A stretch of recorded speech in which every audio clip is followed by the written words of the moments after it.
This Saturday marks 7 years since Elizabeth Salgado disappeared. She was last seen walking in downtown Provo.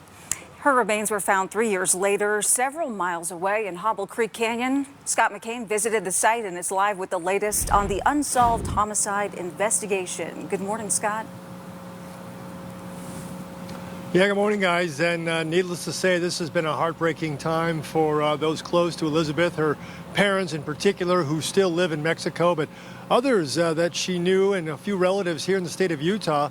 Very frustrating. Also for detectives who have been working this case nonstop ever since, but they are quick to add that their case remains open and active, and they remain optimistic.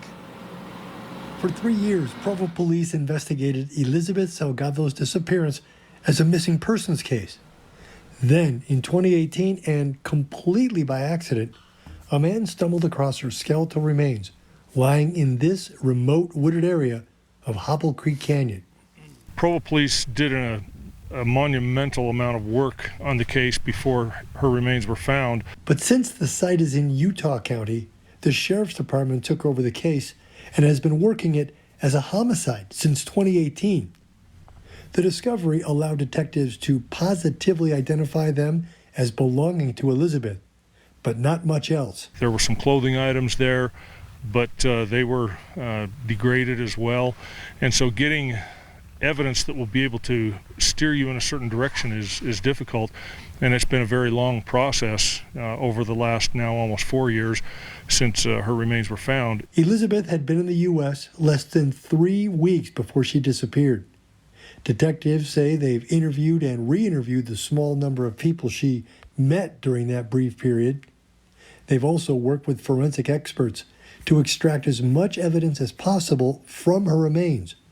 But there are still no suspects in this case. That is frustrating to realize that there's somebody out there who did this to her, and we haven't yet been able to find who that is. We're not giving up on it yet. There's still some steps that we're taking that we're trying to do to close a loop on this and find who's responsible, but we just haven't been able to do that yet. Now, one thing detectives are fairly certain about, whomever it was that placed Elizabeth's remains in that spot in Hobble Creek Canyon likely knows that area very well because it is so remote. And they are still asking the public, anyone out there who might have any little small tidbit of information, to give them a call. They say it would only take a few things to tie some loose ends together and potentially name and find a suspect in this case. If you've got any information at all, you can call the Utah County Sheriff's Office, get right to the detectives area, 801-851-4010. In Salt Lake City, Scott McCain, Fox 13 News, Utah.